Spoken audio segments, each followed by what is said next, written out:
Assalamualaikum warahmatullahi wabarakatuh. Berjumpa kembali dengan saya Eva Yusnita. Saya dari SMA Negeri 2 Pamekasan. Nah, Bapak Ibu semuanya, di beranda platform Merdeka Mengajar itu sekarang ada informasi yang sangat menarik, yaitu sertifikat webinar di PMM tidak boleh diperjualbelikan. Nah, Bapak Ibu bisa langsung klik di sini. Jadi Bapak Ibu bisa membuka di PMM-nya masing-masing ya Bapak Ibu semuanya. Nah, coba kita klik di sini. Nah, jadi ini panduan webinar komunitas. Lakukan dan hindari hal ini dalam webinar komunitas belajar di PMM. Jadi Bapak Ibu di sini akan uh, di sini dikupas tuntas tentang komunitas belajar, hal-hal apa saja yang nanti bisa kita lakukan dan hindari bagi komunitas penyelenggara dan juga bagi peserta.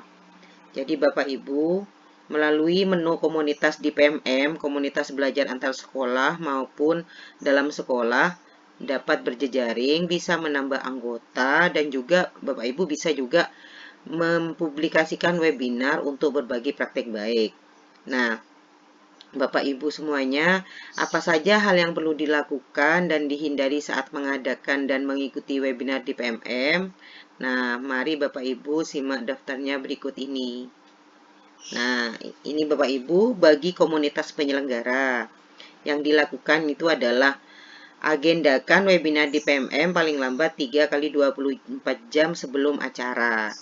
Terus selanjutnya Bapak Ibu tuliskan hal yang penting yang perlu diketahui peserta pada kolom deskripsi dengan jelas, seperti ketersediaan sertifikat. Jadi adanya sertifikat ini Bapak Ibu penyelenggara bisa menuliskan di deskripsi.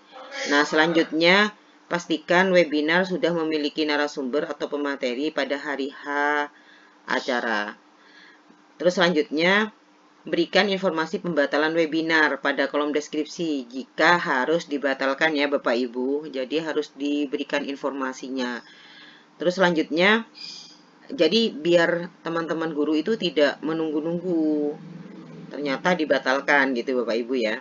Materi webinar fokus pada materi berbagi praktik baik atau pengalaman yang telah dilakukan oleh narasumber untuk menghindari miskonsepsi. Jadi Bapak Ibu yang memiliki praktik baik bisa di-sharekan. Kalau misalkan belum memiliki komunitas belajar di PMM, bisa bersama komunitas yang diikuti oleh Bapak Ibu. Terus selanjutnya, komunitas penyelenggara bertanggung jawab untuk membuat dan mengesahkan sertifikat jika ada. Sertifikat dapat diberikan oleh salah satu penggerak komunitas penyelenggara atau ketua komunitas. Berikan informasi kontak narahubung. Nah, ini Bapak Ibu. Nah, kontak narahubung ini bisa ditulis di deskripsi dan selama webinar, atau bisa saja kontak narahubung diletakkan di flyer ya Bapak Ibu ya. Terus selanjutnya, siapkan siaran langsung melalui YouTube jika pendaftar webinar melebihi kapasitas Zoom atau Google Meet yang dimiliki. Jadi Bapak Ibu siap-siap dengan YouTube-nya ya. Nah, selanjutnya tulis nama kanal dan tautan YouTube untuk siaran langsung webinar pada kolom deskripsi webinar. Jadi Bapak Ibu di deskripsi webinar itu juga diletakkan link YouTube-nya yang nantinya akan mengadakan siaran langsung tersebut. Selanjutnya, berikan sertifikat jika ada kepada peserta yang memang benar-benar mengikuti webinar. Selanjutnya, berikan formulir daftar hadir itu Bapak Ibu di akhir webinar. Selanjutnya, tutup formulir saat webinar usai. Jadi Bapak Ibu yang mengikuti dari awal tapi tidak mendapatkan link daftar hadir. Nah, dipantengin saja Bapak Ibu. Daftar hadirnya itu biasanya diberikan di Zoom atau di streaming YouTube gitu. Nah, jadi ini Bapak Ibu ya. Daftar hadir itu di akhir webinar akan diberikan. Terus selanjutnya akan ditutup formulir itu saat webinar usai. Jadi Bapak Ibu harus memang benar-benar selain mengikuti mendapatkan ilmunya juga bisa mendapatkan sertifikat itu. tetapi harus mengisi daftar hadirnya. Jangan sampai kalau misalkan pas sudah selesai, Ibu saya lupa mengisi daftar hadir, ya sudah, berarti Bapak Ibu itu memang belum betul-betul melihat di sana bahwa diberikan link daftar hadir tersebut. Jadi seperti itu Bapak Ibu ya, jadi harus fokus ya ke depannya. Nah, selanjutnya gunakan akun Zoom atau Google Meet yang terpercaya untuk menghindari terjadinya pengambil alihan akun dari pihak yang bertanggung jawab. Jadi Bapak Ibu harus memang betul-betul mencari Zoom. Kalau misalkan mau membeli Zoom dimanapun, itu harus memang yang betul-betul terpercaya. Selanjutnya, pastikan jadwal webinar sudah benar, karena apabila Bapak Ibu tidak mengubah waktu pelaksanaan ketika webinar sudah berhasil dibuat, maka webinar tersebut tetap sesuai dengan apa yang telah Bapak Ibu jadwalkan.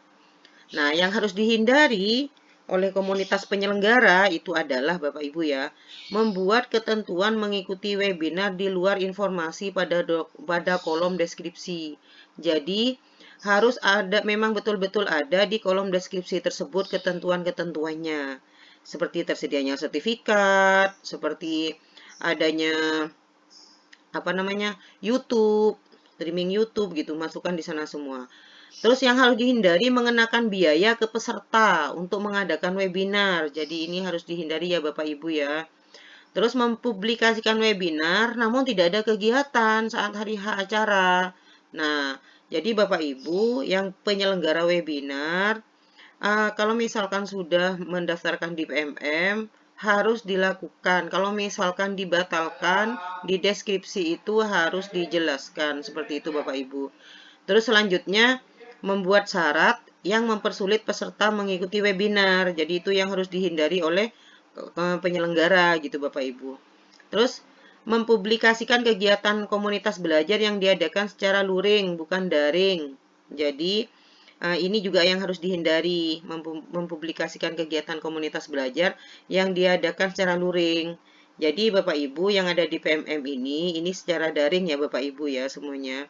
Terus selanjutnya, mengadakan webinar pada waktu non-produktif, misalkan pukul 10 malam ke atas. Waduh, jangan Bapak Ibu ya. Seperti itu. Nah, yang terakhir, Bapak Ibu, yang harus dihindari oleh komunitas penyelenggara, memperjualbelikan sertifikat kepada peserta. Nah, ini yang harus dihindari karena sudah banyak di media sosial yang memperjualkan sertifikat tersebut gitu.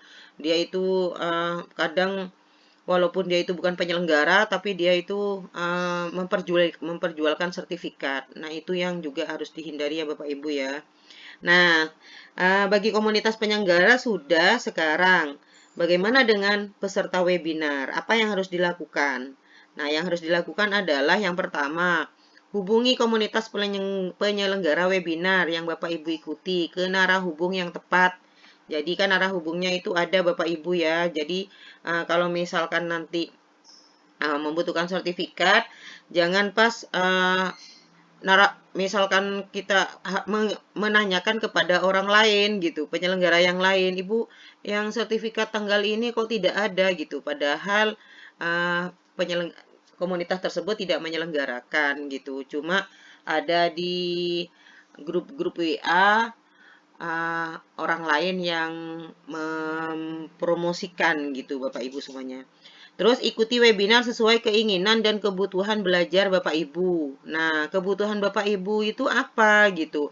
Misalkan menginginkan ingin mengetahui praktek baik tentang disiplin positif misalkan. Jadi Bapak Ibu itu bisa mengikuti itu. Kalau misalkan di RHK-nya ada disiplin positif. Ya kalau misalkan ingin menambah ilmu dan wawasan, dipersilahkan Bapak Ibu. Terus selanjutnya cek deskripsi webinar dengan baik untuk memastikan kredibilitas webinar tersebut. Nah, jadi selalu cek deskripsinya. Jika menemukan webinar di PMM yang mencurigakan atau merugikan, silahkan Bapak Ibu itu lapor ke pusat bantuan yang ada di PMM. Nah, itu yang diharapkan oleh pusat bantuan di PMM. Nanti siapa yang mencurigakan gitu, webinar-webinar di PMM yang mencurigakan dan merugikan itu. Nah, yang harus dihindari apa Bapak Ibu? Mengikuti webinar pada waktu yang tidak wajar, misalnya pada pukul 10 malam ke atas gitu. Nah, ini Bapak Ibu ya yang harus dihindari kita sebagai peserta webinar. Terus selanjutnya melakukan transaksi atau pembayaran terkait webinar yang dipublikasikan di PMM. Nah, jadi Bapak Ibu yang dihindari itu jangan sampai mengadakan transaksi atau pembayaran terkait webinar yang sudah dipublikasikan di PMM. Jadi seperti itu Bapak Ibu semuanya. Nah, mudah-mudahan bermanfaat dan ini semuanya bisa Bapak Ibu ambil di laman atau beranda PMM Bapak Ibu masing-masing. Demikianlah dari saya, kurang lebihnya saya mohon maaf. Wabillahi taufiq wal hidayah. Wassalamualaikum warahmatullahi wabarakatuh.